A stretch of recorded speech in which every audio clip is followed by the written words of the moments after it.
En esta etapa de cuidado, una oportunidad para mirar alrededor. Cada programa una pregunta, que se aborda desde distintas miradas. Con los y las docentes.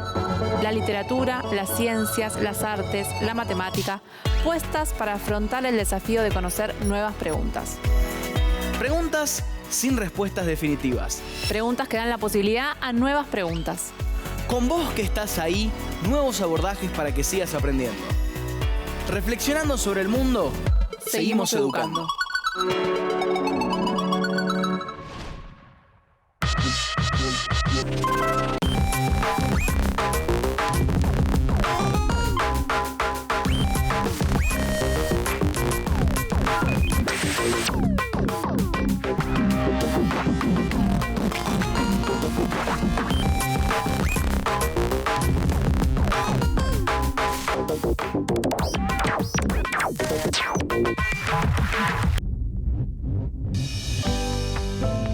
El verbo recordar viene del latín recordis, volver a pasar por el corazón. Hoy recordamos algunos de los temas que vimos a lo largo del recorrido y nos planteamos nuevas preguntas para buscar nuevas respuestas. Seguimos hojeando libros, midiendo el tiempo y las distancias, descubriendo los milagros que nos ofrece el agua, apreciando la riqueza cultural de los pueblos originarios y celebrando los sorprendentes colores que nos rodean. Nadie se baña dos veces en el mismo río, dijo el filósofo. Todo cambia, nada permanece. El agua del río fluye, el paso del tiempo transforma. El devenir nos invita a volver a mirar.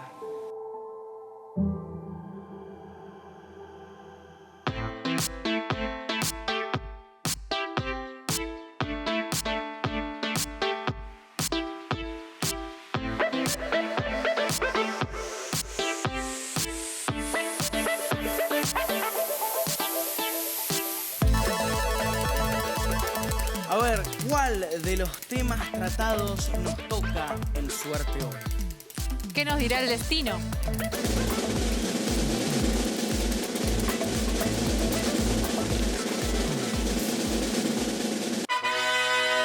Diversidad.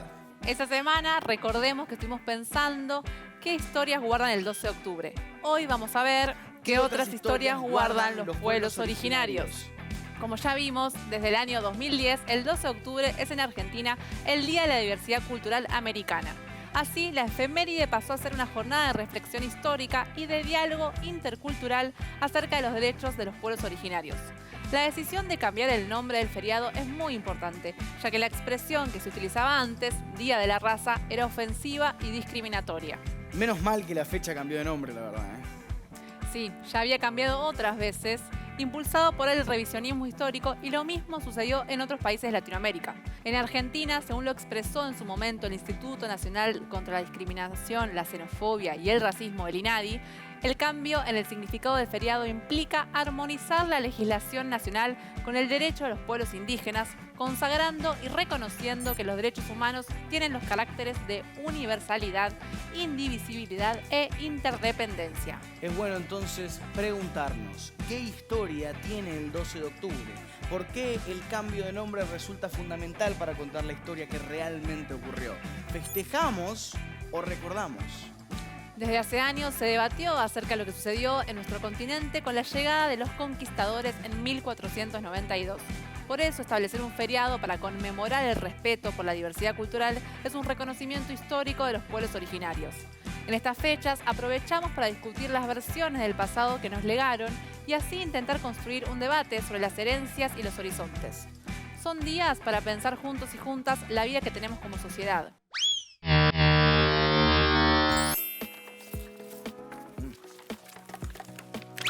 Antes se decía que el 12 de octubre era la fecha en que nos habían descubierto y nos parecía lógico conmemorar ese día con actos escolares en los que siempre estaban las famosas 3 carabelas y alguien que representaba a Cristóbal Colón y gritaba "Tierra a la vista" detrás de un catalejo hecho con un rollo de cartón o algo por el estilo. Y un montón de compañeritos disfrazados de indios con plumas en la cabeza. Los indiecitos e indiecitas se fascinaban con los espejitos de colores y aceptaban sin resistencia la civilización que les traía una vida mejor. Pero, ¿esos actos del pasado reflejaban lo que ocurrió realmente con la conquista? Ahora fue cambiando la forma de ver el mundo y ese particular momento de la conquista de América. Claro, ahora podemos repensar la historia. En su libro Los hijos de los días, el reconocido escritor uruguayo Eduardo Galeano escribió: en 1492, los nativos descubrieron que eran indios, descubrieron que vivían en América, descubrieron que estaban desnudos, descubrieron que existía el pecado, descubrieron que debían obediencia a un rey y a una reina de otro mundo y a un dios de otro cielo. Y que ese dios había inventado la culpa y el vestido, y había mandado que fuera quemado vivo quien adorara al sol y a la luna y a la tierra y a la lluvia que la moja. Galeano usa la palabra descubrir desde el punto de vista de los que habitaban originalmente estas tierras. Con este impulso, invitamos a los chicos y a las chicas de todo el país que nos acompañan desde sus casas a conocer un poco más acerca del continente americano antes de la llegada de los españoles. Hay mucho por conocer.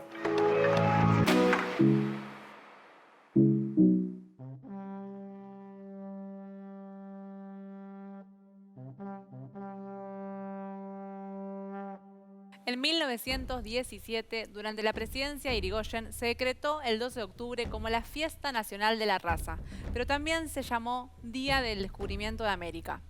Se sostenía, y así se enseñaba en las escuelas, que lo iniciado el 12 de octubre de 1492, con la llegada de Cristóbal Colón a estas tierras, era algo que debía ser celebrado y festejado. Y ahora aprendimos que no todo es para festejar. Claro, la conmemoración del Día de la Raza para celebrar el descubrimiento de América tuvo distintas denominaciones en cada país americano. Día de Colón, Día del Descubrimiento, Día de las Américas, Día de la Hispanidad. Pero ninguna de esas formas cambiaba la mirada. La llegada española traía siempre cultura y descubría a una América salvaje. Hoy sabemos que esto no fue así. El territorio que hoy conocemos como América estaba habitado por una gran cantidad de pueblos. Algunos, como los mayas, aztecas e incas, habían llegado a construir grandes imperios. Y algunos ejemplos de sus construcciones monumentales podemos apreciarlas hasta el día de hoy. Los mayas, por ejemplo, desarrollaron cálculos para medir con exactitud el tiempo y los movimientos de los planetas, y manejaban un sistema de escritura. Los incas, por su parte, construyeron una imponente red de caminos y carreteras en los Andes que comunicaban con rapidez los diferentes puntos del imperio. Los aztecas eran un poderoso pueblo guerrero, pero además contaban con sólidas estrategias de arquitectura que les permitió la construcción de inmensas ciudades con edificios piramidales monumentales. Además de los grandes imperios, existían muchísimos pueblos con otro tipo de organización social. Vivían en aldeas o poblados y practicaban la recolección de frutos silvestres, la caza o la pesca. Solo como un ejemplo de los pueblos que habitaban el territorio antes de la llegada de los europeos, podemos explorar el poblamiento de lo que es hoy nuestro país. Chichas, mapuches, guaraníes, diaguitas, ranqueles, tehuelches, onas y otros más habitaban el territorio. ¿Y qué pasó? Muchos fueron directamente exterminados, pero hay comunidades que sobrevivieron y conservaron su cultura, su lengua y su propia versión de la historia.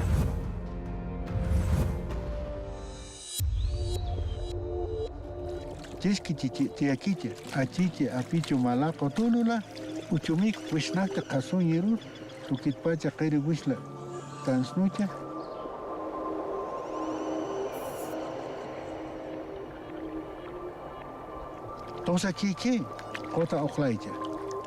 Tosa kiki, kota oklaija.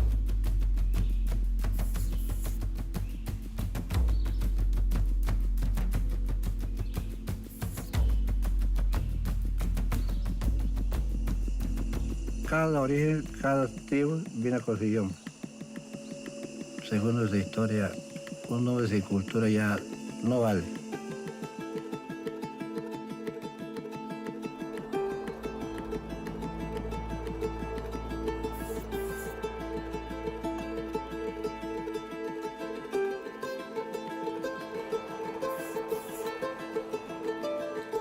Extraer traer a este momento lo que nunca se perdió, pero que estuvo oculto, que estuvo negado, que es el conocimiento que tuvieron y que tenemos los pueblos.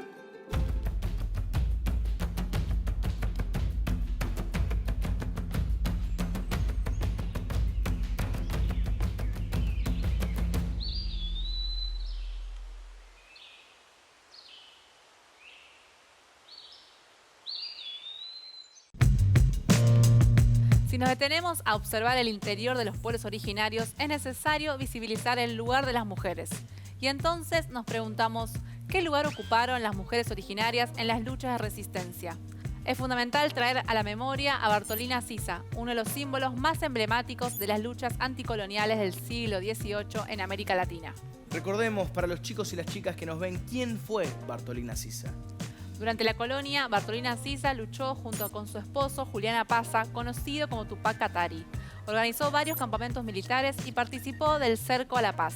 Fue traicionada y entregada a los españoles. Un año después fue asesinada al ser arrastrada por un caballo hasta morir. Es una historia muy trágica, pero la parte positiva es que Bartolina tiene a alguien que la homenajea en la actualidad, casi con su mismo nombre, aunque no exactamente igual. Así es, el arte es una de las tantas formas a través de las cuales se expresan las diversidades, las resistencias. Es una vía valiosa para hacerse oír, para hacerse ver.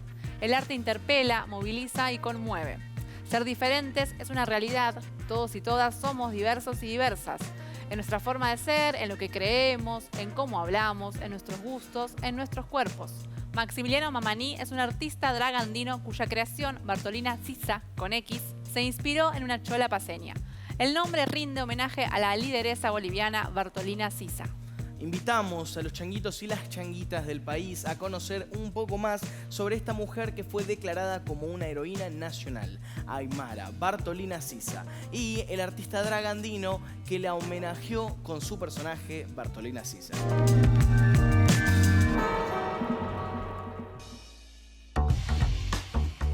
Bartolina Sisa Vargas nació en Cantón de Caracato del Ayllu, 24 de agosto de 1750. Es uno de los símbolos más emblemáticos de las luchas anticoloniales del siglo XVIII en América Latina. En ese momento se produjeron varias rebeliones contra el dominio español. Fueron en los territorios que hoy ocupan Perú y Bolivia. Fue así. La gran sublevación estuvo liderada por los Amaru del Cusco, de origen quechua, y los Katari del lado aymara. Los caciques venían de la nobleza indígena. Julián Apaza tomó el nombre de Tupac de los Amaru y Katari de los Chayanta. Junto a Bartolina Sisa lideraron la sublevación aymara de lo que hoy es el departamento de La Paz y cercaron en 2 oportunidades la ciudad. ¡Wow! ¡Qué coraje!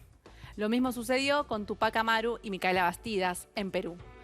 Micaela Bastidas y Bartolina Sisa fueron verdaderas caudillas. Sisa no solo asumió un liderazgo político, sino que ejerció funciones de comandante. Comandante suena muy importante.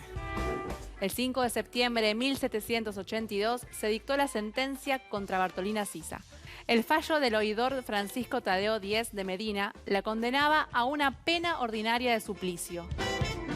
En 2005, el Congreso de Bolivia declaró a Sisa heroína nacional aymara. La hermana Bartolina Sisa, tal como la nombraron en la Comisión de Naciones y Pueblos Indígenas Originarios, Campesinos, Culturas e Interculturalidad. Cada 5 de septiembre se conmemora el Día Internacional de la Mujer Indígena en su honor.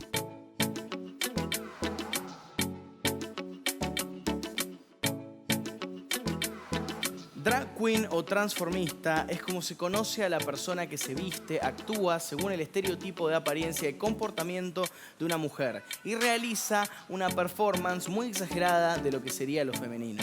La intención es destacar con ironía las nociones tradicionales de la identidad de género y sus roles predeterminados.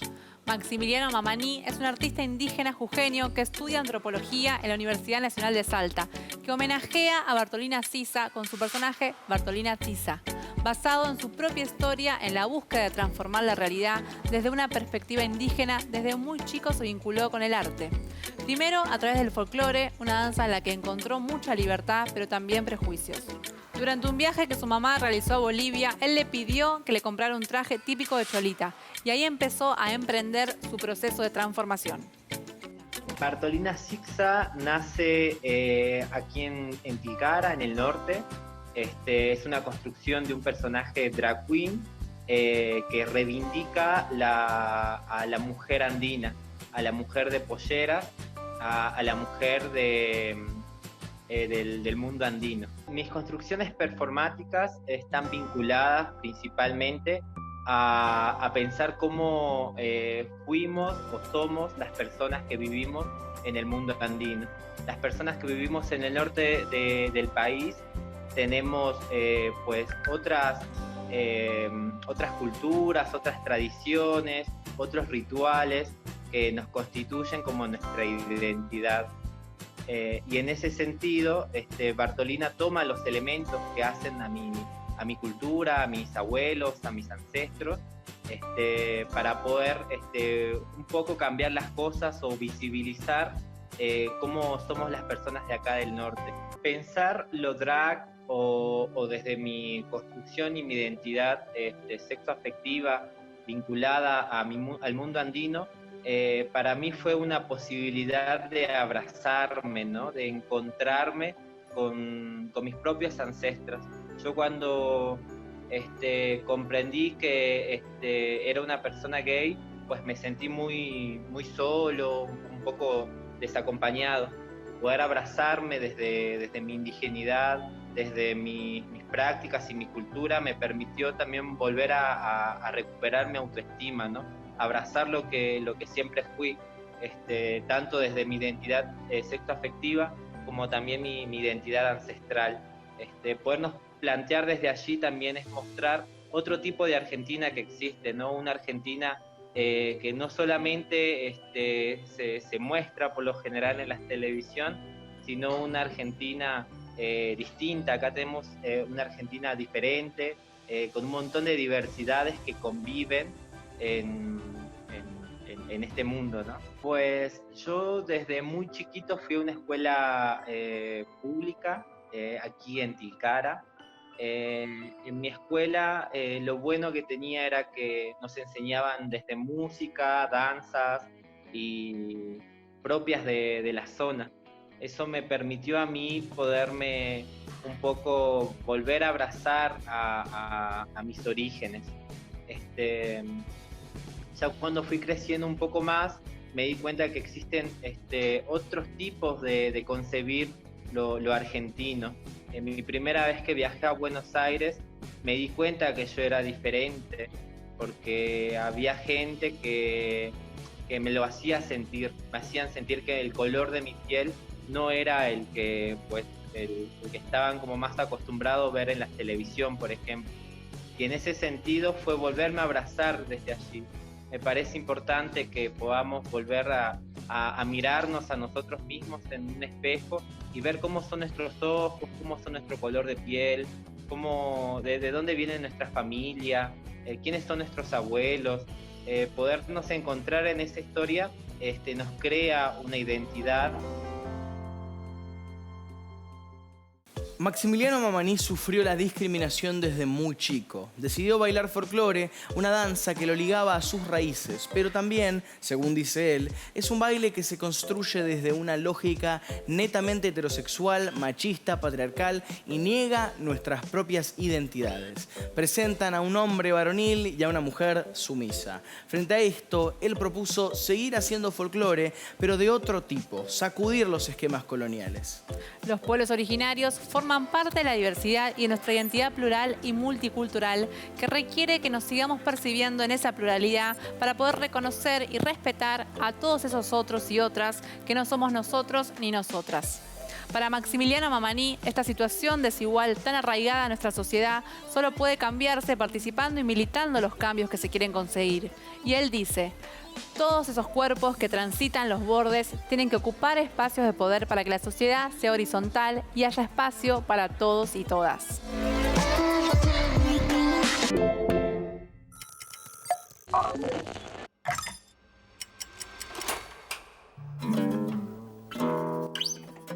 Tonolec es un dúo musical integrado por Charo Bogarín, formoseña, y Diego Pérez, chaqueño. Su trabajo fusiona los cantos ancestrales de nuestros pueblos originarios con música folclórica, música latina y música electrónica. Estos jóvenes artistas decidieron dedicarse durante los últimos años a investigar la cultura toba desde adentro, intercambiando experiencias musicales con las comunidades tobas originarias del norte argentino y trabajando exhaustivamente en la mixtura de los cantos populares toba con la electrónica.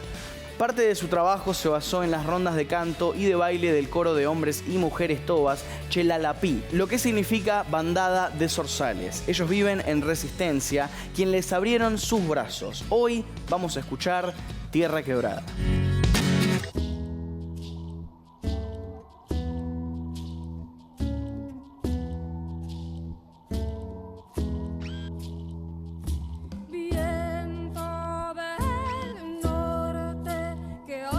Mi luna distante, tierra quebrada, transitar de los pies cansados, fondo del alma, son tus ojos claros, poema y luz, y del rocío forma tu canto y el mío. Una canción no es canción si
Queremos seguir escuchando sus historias y opiniones sobre las historias que guardan los pueblos originarios.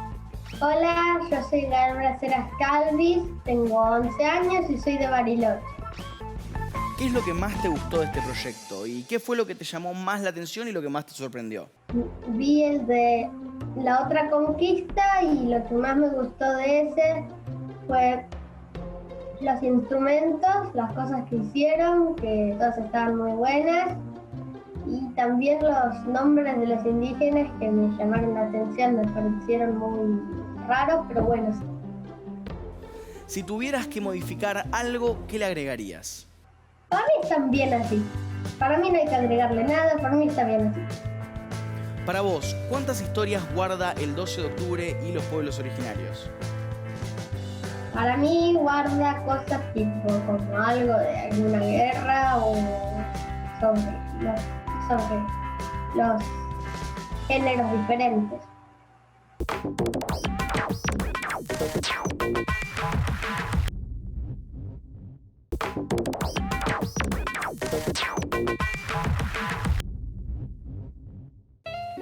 Aunque en muchos lugares cuando se habla de los pueblos originarios se lo hace en tiempo pasado, nosotros queremos enfatizar el presente y el futuro de estos pueblos, el modo en que son parte de nuestro pueblo y la necesidad de fomentar una cultura de respeto por la diversidad cultural.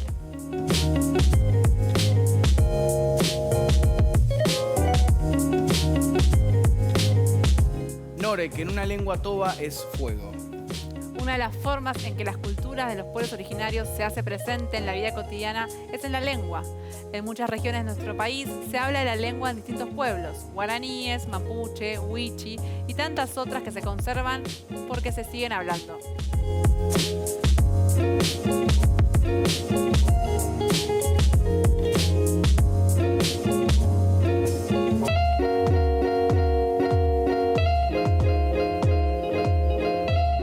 Onat, en lengua huichí, es tierra.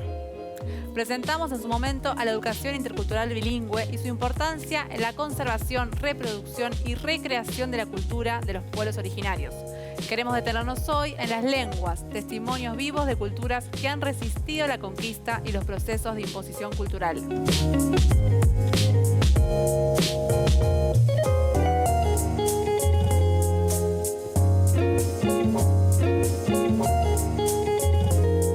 Naik, en lengua mocoví, es comida. Mirar con detenimiento la lengua que hablamos habitualmente en Argentina, la lengua castellana, es reconocer que nuestro país también es multicultural en su lengua.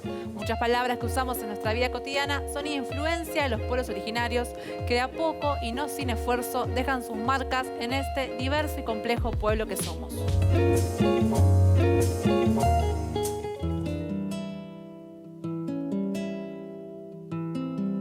En Argentina existen 39 pueblos indígenas que hablan distintas lenguas.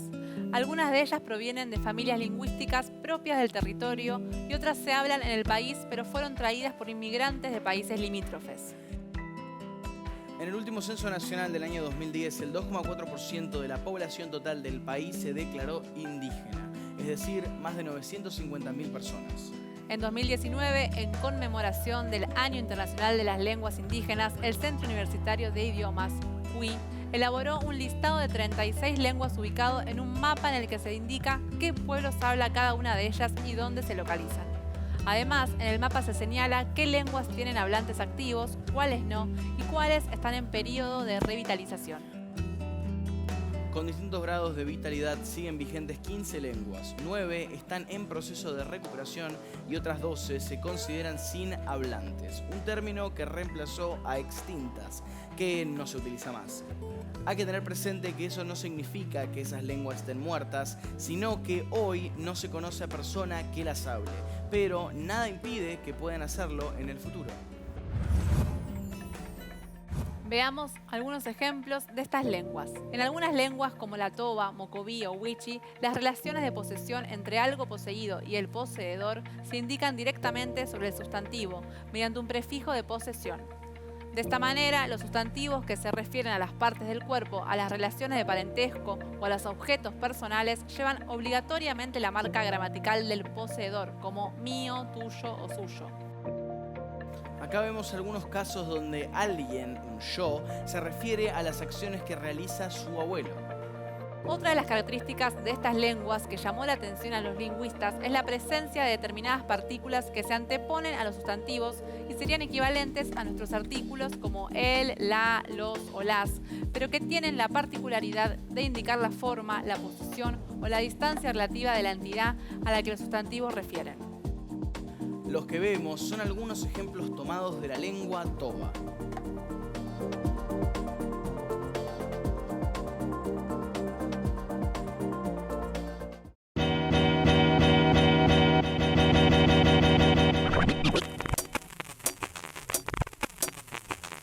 Cancha, poncho, gaucho, morocho, carpa, vincha, pucho. Muchas de las palabras que usamos en lo cotidiano provienen del quechua, una lengua incaica que está en contacto con el castellano desde hace más de 500 años.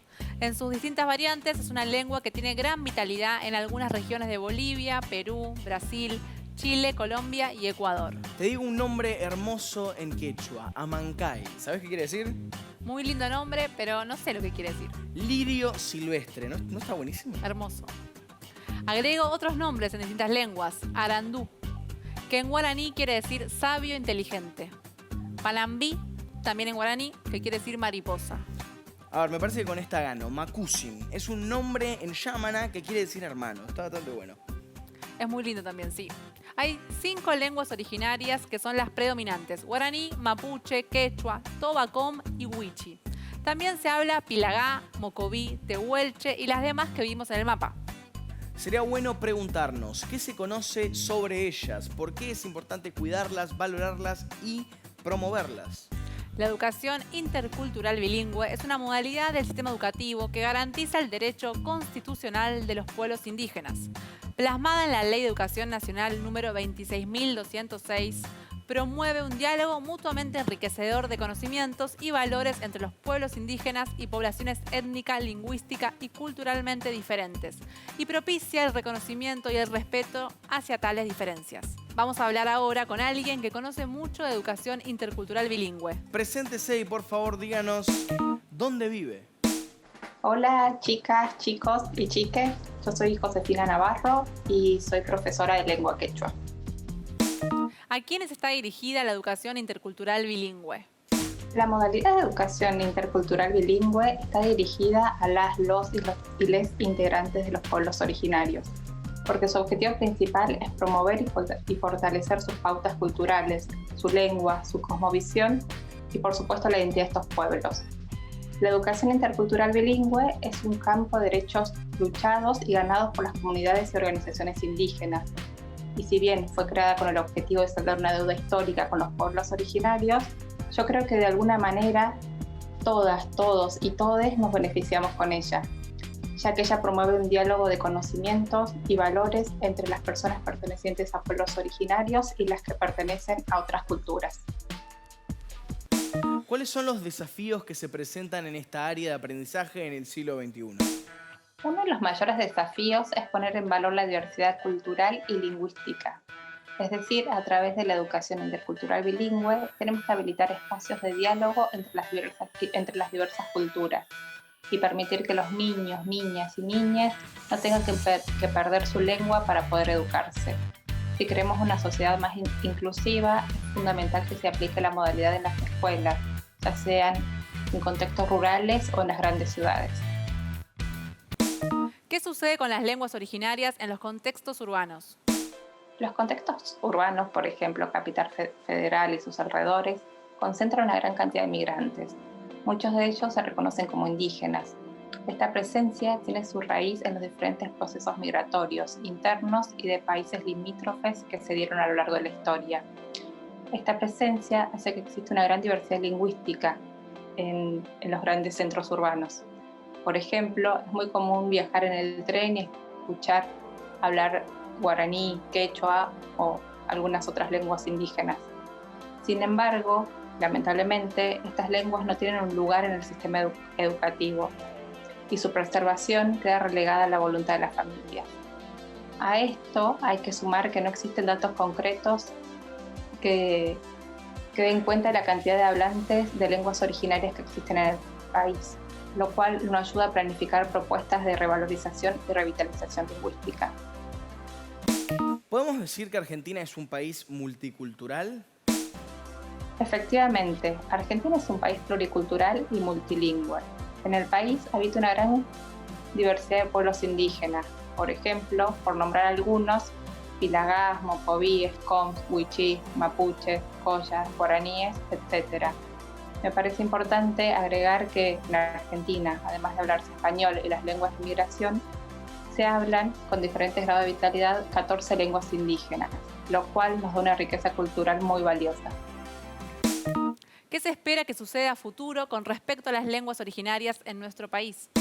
Me parece que en una gran parte de la sociedad existe un fuerte deseo de mantener vivas las lenguas originarias. En el último tiempo surgieron varias iniciativas y propuestas por parte de organizaciones sociales e indígenas orientadas a promover su uso y valorar la diversidad lingüística y cultural.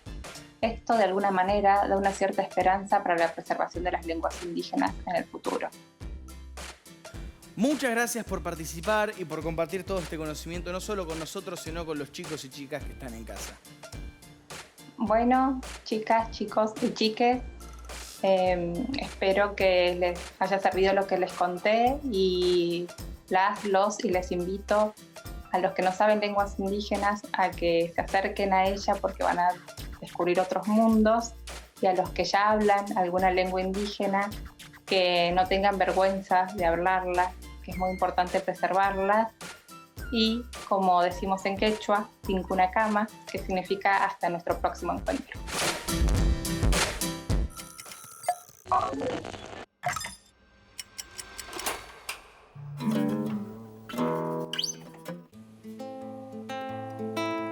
Vamos, mi piuque, a saludar desde al calor, que cuando en ti vi el macinal, haré por ti el choiquepurrum. Qué impresionante percusión alusiva al tema que vamos a tratar hoy. Estuvo Increíble. impresionante, Increíble. Nico. Muchas gracias por no solamente hacer esa épica intro, sino acompañarnos con tu bella guitarra y tu bella voz. Nico, Estuvo buena la clase. Estuvo muy buena, la verdad. Muchas Nos vamos, gracias, ya está. chicos, la Genial. verdad, gracias por venir. Nico, estamos en esta semana haciendo esta recapitulación de lo que estuvimos viendo durante el año. ¿Qué nos traes vos? Yo les traigo, hicimos 2 clases de pueblos originarios y sus músicas, y entre las cosas que hicimos, cabe aclarar, sacamos este queridísimo instrumento que Es hemos la construido. trucutraca esa, ¿no? La trutruca. Es un instrumento mapuche que hicimos, recordemos, con este caño, ¿sí? Que se usa para teléfono, caño corrugado. Lo doblamos, simplemente le pusimos un pedacito de botella, que lo pegamos, lo revestimos con lana. Fácil lana de hacer en casa, muy fácil de definitivamente. hacer. De hecho, si este mismo caño no lo quieren girar y hacer demás, si ustedes lo agarran y lo agitan, Ajá. suena. Nos habías mostrado, ¿verdad?, el ruido Sí. loco que hace cuando... Pero es muy lindo armar este instrumento que es de origen mapuche, se usa en los rituales mapuches y suena de esta manera, a ver si recordamos este sonido ¡Wow! increíble. Como es un instrumento de viento. Hemos construido entonces un instrumento de viento, definimos instrumentos de viento por lo que los hace sonar, básicamente. El que viento es hace que haga un sonido propio. Exacto, el viento, en este caso, el viento que sale de nuestra boca hace que vibre. Un épico soplido y el Exacto. épico sonido saldrá del épico trucutraca. Es el... Trutruca. Trutruca. Maravilloso. Tengo por acá también... Oh, me acuerdo de esas. ¿Cómo olvidarlas? ¿Cómo olvidarlas? Si se llevó de mi guayno lo mejor, dice la canción. Estos son los chachas, que son instrumentos del norte. Es una versión, digamos, porque el original está hecho con pezuñas de animal. Claro. Entonces lo hacemos con tapitas de color recicladas. Le hacemos un agujerito y le pasamos un hilo y teníamos los chachas. A ver, ¿cómo Que suena esto se eso? usaba, por ejemplo, tenemos un pulso básico de guayno. A ver. Del cerro yo vengo con mi vicuñita, del cerro yo vengo con mi vicuñita, Cantando y bailando para mi cholita. ¡Todos! Cantando y bailando para mi cholita. Bueno, ahí tenemos un guayno. Esto es una recopilación de Leda Valladares, esta, la de la vicuñita. Tenemos por acá también, a ver si lo encuentro porque está un poco... A ver, uy. Acá. ¡Oh! Teníamos- ¿Estaba tan escondido ahí? Está ordenado. Bien, tenemos esta caja chayera con estos colores medio punks. Ujú. Podemos Muy moderno o postmoderno. Podemos colorearlo como queremos porque el color se lo da la cinta. Y la cinta también, esta cinta de embalaje, es lo que le daba el parche, A ver. este instrumento que es un instrumento de percusión, membranófono, que es la membrana es con lo que hacemos este sonido. Y le habíamos agregado, a ver si se acuerdan los chicos y las chicas, adentro una latita Ajá. con arroz que Exacto. la habíamos tapado para hacer este efecto que no suene seco, porque Tiene como ese... tiene esa reverberación Exactamente, adentro. que se llama chirlera en la caja original. Es una cuerda que va acá atrás, que vibra, y nosotros generábamos ese efecto. Ahora, nosotros ya tenemos construido esto. ¿Cómo podemos generar, por ejemplo, un ritmo de baguala, que era algo que habíamos visto? Simplemente marcando el pulso, o lo podemos hacer como si fuera un corazón también, Ok. que queda muy lindo. A Mirá. ver. Ando llorando pa' dentro, aunque me ría pa' afuera. Así tengo yo que vivir esperando a que me muera. Ahí tenemos una forma de tocar la caja. Se puede tocar también con un pulso simple, ¿sí? Esto está bueno que ustedes jueguen, que escuchen bagualas. Hay un montón de Por eso bagualas está bueno para poder escuchar. armarlo, porque literalmente podés vos descubrir Tal cual. a qué forma te suena mejor. Y algo fundamental que es apropiarnos de la música. Exactamente. Nosotros tenemos que ir a la música, pero la música también tiene que venir a nosotros. de Nos acuerdo. tenemos que apropiar de la música y no verla como algo externo que no lo podemos tocar. Hay que jugar con la música. ¿Qué más hay en la ¿Qué más? caja Habíamos mágica? traído la presencia Ah, estelar de la sí. más maravillosa máquina para construir bagualas, que tenía una serie de canicas, ahora en 3. Recordemos que las bagualas se construían con 3 notas, ¿sí? Y esto tenía 3 canicas y nosotros armábamos estas melodías. A ver, corregime Nico, pero yo no me acuerdo muy bien cómo funcionaba esta técnica. Me acuerdo que hicimos lo de las canicas para hacer la melodía de una canción, pero ¿cómo es esto originalmente? Originalmente sabemos que las bagualas, como dijimos, eran de origen diaguita, son de origen diaguita, de los valles calchaquíes, y tienen estas 3 notitas que eran casualmente las 3 notas con las que empieza nuestro himno, ¿no? Ujú. Tomá. Tararara. Esas 3 notitas. Exacto. Tarara. Es el acorde mayor y con esas notas uno puede jugar a cantar coplas. En el orden, esto es un juego para que nosotros podamos ordenarlas de una manera y podamos ir familiarizándonos con estas 3 notas, pero lo podemos hacer jugando también. Una vez que tenemos estas 3 notitas,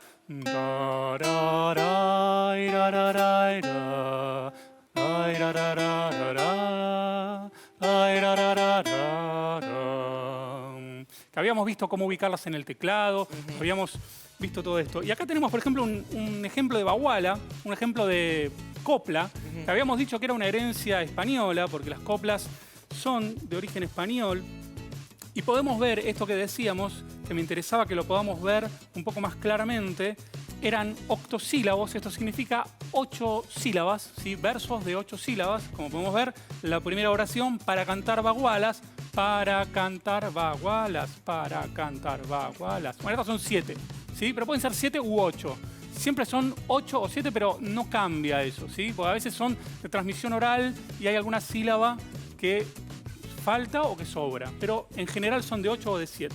Y lo más importante es que el segundo verso, o sea, la segunda oración, y la última riman. Ok, ese es el punto. Entonces nosotros podemos construir bagualas con este criterio. Nosotros ya sabemos que tiene que tener 8 sílabas, que el segundo y el cuarto verso tienen que rimar y que tenemos 3 notitas para construirlas. 3 notitas nada más. Solo 3 notitas. Solo 3 notitas. Hermoso. Maravilloso. Y teníamos también el tinku, este tinku de la señora... Maravilloso. Esto Gracias. es un nivel de magia que no se puede creer. Wow. Increíble. Que era un tinku, era un originalmente era un ritmo preincaico, que era un ritual, también una consagración a la Pachamama, en donde las comunidades se batían a duelo y como que ofrendaban eso a la Pachamama. Luego esto fue modificándose y generó el ritmo del tinku y teníamos esta canción de la señora Chichera. Entonces, golpeamos el vaso y golpeamos con la mano para mirar a la señora para que nos traiga chicha. ¿Sí? Ahí la estamos llamando. Okay. El vaso estaba un poco sucio, le sacamos lo que tenía y lo golpeamos acá en la base para que salga toda la cuestión del sedimento y baja. Entonces ahí cruzamos las manos, esto es porque lo estamos esperando a la señora y en cualquier momento viene, en cualquier momento ahí está viniendo, cruzamos las manos, le ponemos el vaso para que nos dé la chicha y terminamos. Ok, facilísimo. Facilísimo. Hagámoslo. Bien, lo voy a hacer cantando la canción de la señora Chichera y con esto nos yo lo despedimos, voy a ¿te parece? imitar al mismo tiempo perfectamente, ok, vamos. Maravilloso. Dale. Entonces, señora Chichera, véndame chichita. Señora Chichera, véndeme chichita. Si no tiene chicha, cualquiera cosita, huila palomita y... Es notable la velocidad con la que pudiste incorporar este ritmo y llevarlo al vaso, generar una variación, generar un ritmo distinto. Yo soy un artista, ¿viste? E incorporarle elementos. Es un poco fuerte la chicha. Sí. Bueno, vimos un montón de cosas. Sí, me gustó esta revisión de hoy, Nico. Muchísimas gracias. Por favor, un placer. Por compartirnos ahora. ¿Te parece si nos despedimos? Nos vamos caminando con algún tema. Vamos, mi piuque, a saludar desde al calor, que cuando en ti vi el machinal, haré por ti el choiquecutum.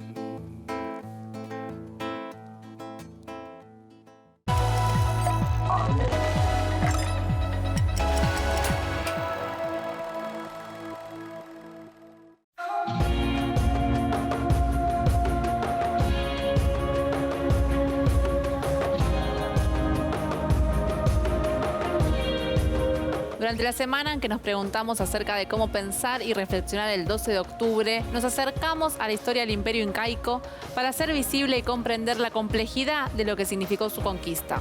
Si recordamos la localización en el mapa que hicimos del imperio, podremos ubicarlos espacialmente. Abarcó cerca de 3 millones de kilómetros cuadrados entre el Océano Pacífico al oeste y la selva amazónica en el este, desde el río Ancasmayo en Colombia al norte hasta el río Maule, que queda en Chile, al sur, y Tucumán, Argentina, al sureste. El Imperio Incaico o Inca en quechua, Tahuantinsuyu, con sus 4 grandes regiones o divisiones, fue el mayor imperio en la América precolombina.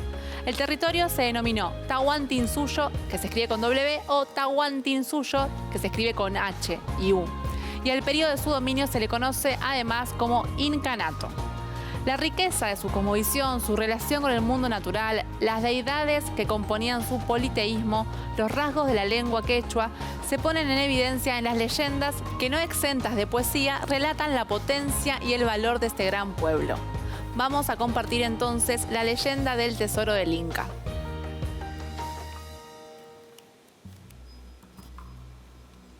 Los conquistadores que invadieron la ciudad sagrada llegaron dando muestras de una falsa amistad. Los quichuas les creyeron, pero rápidamente el invasor se lanzó sobre las tropas desprevenidas del Inca y las derrotaron. Los quichuas cayeron casi sin luchar. Los vencedores tomaron prisionero a Atahualpa, el hijo del sol. El sol se oscureció de pronto y el imperio del sol comenzó a agonizar. Los días se hicieron oscuros y largos y la angustia y el dolor se apoderaron de todos.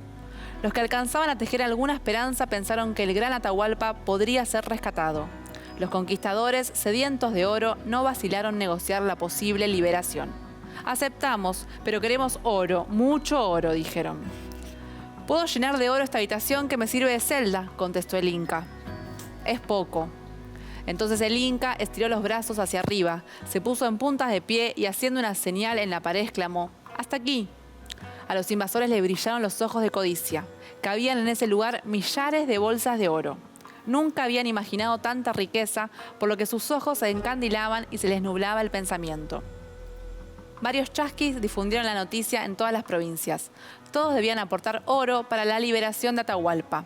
Todos debían aportar oro para la liberación de Atahualpa.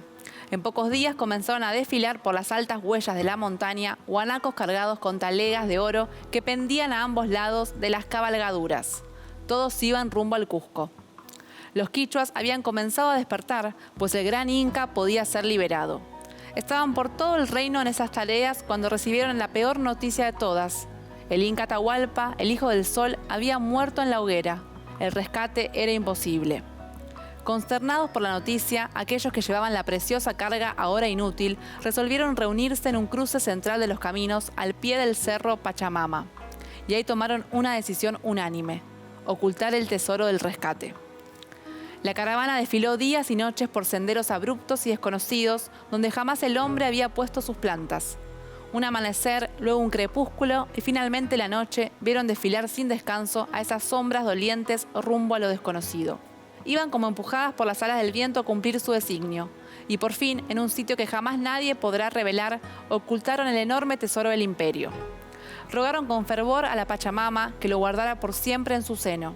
Y le pidieron que jamás permitiera que cayera en manos de los invasores que habían ultimado al Inca, ni a sus hermanos de raza, ni a los hijos de ellos, ni a su descendencia. Pachamama recogió el ruego y al parecer se tragó las talegas de oro. Luego los fieles servidores del Inca emprendieron el regreso, guiados por Huiracocha, por sendas que nadie conocía, y nuevamente el sol y la luna los vieron desfilar por todos los senderos de la montaña.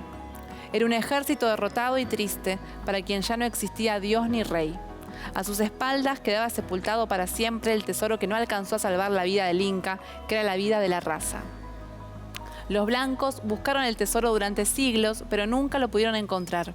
Esa fue la única venganza posible de un pueblo que vio apagarse el sol en el mediodía de su vida. Esta fue la leyenda Los tesoros del Inca.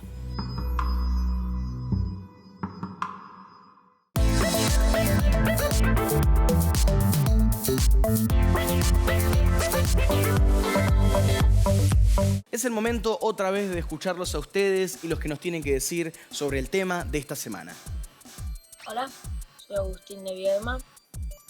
Buenos días, me llamo Camila Díaz. Bueno, yo soy Pilar Rodríguez Palermo, soy de la secundaria número 1, Dr. René Favaloro.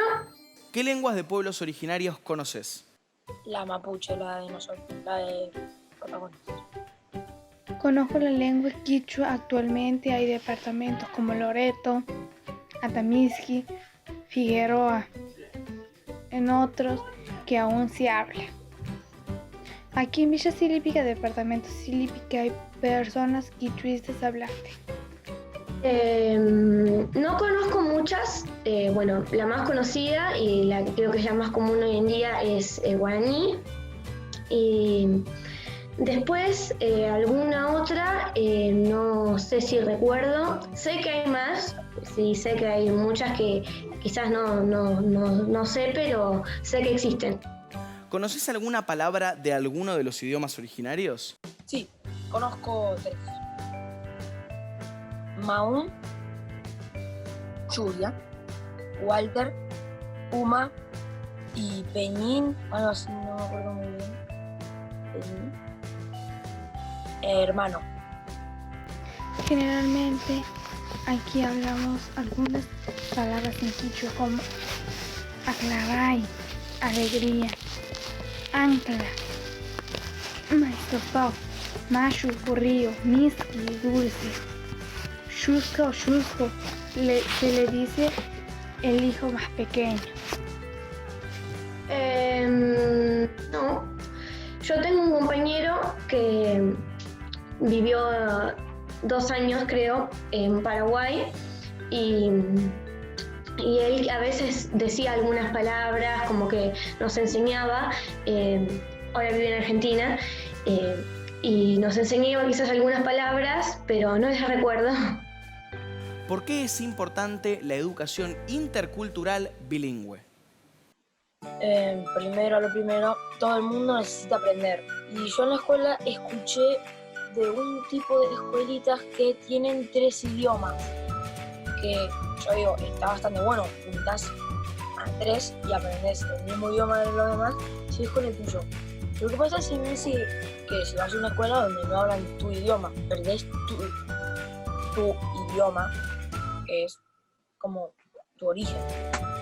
La educación intercultural bilingüe es importante porque promueve el reconocimiento y la elaboración de la diversidad cultural y el diálogo.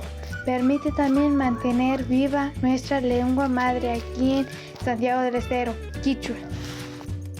Me parece que es importante porque así pueden incluir también a personas no solamente de este país o de esta cultura o que tengan nuestras mismas creencias, y también como que podemos ir conociendo otras culturas que no son solamente las que conocemos tradicionales nuestras, porque como yo te digo, ese compañero nos contaba que son otras culturas, son otros pensamientos, y no es que esté mal, son puntos de vista diferentes que todos podemos tener.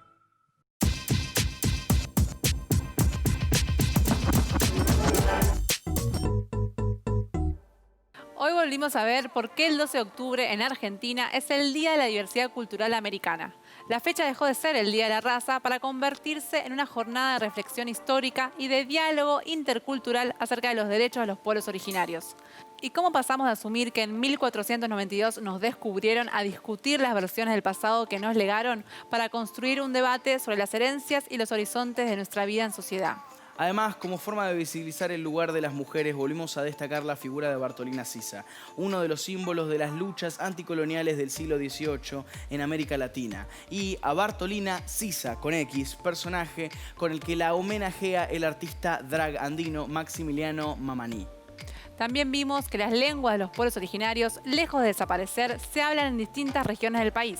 Conocimos algunos de sus vocablos y sus significados, así como algunos nombres propios y expresiones que usamos cotidianamente y provienen de estas lenguas, aunque a veces no lo sepamos. Además, los chicos y chicas de distintos lugares de Argentina nos contaron qué recuerdan sobre el Día de la Diversidad Cultural Americana y distintas cosas que piensan sobre este tema.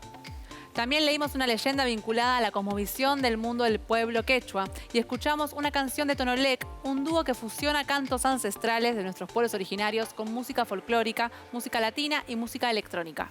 Con el impulso del revisionismo histórico nos damos la posibilidad de repensar la historia y, en lugar de hablar de los pueblos originarios en tiempos pasados, enfatizamos en su presente y futuro, el modo en que son parte de nuestro pueblo y la necesidad de fomentar una cultura de respeto por la diversidad cultural. Vamos a despedirnos, pero mañana volvemos a encontrarnos en esta kermés de contenidos.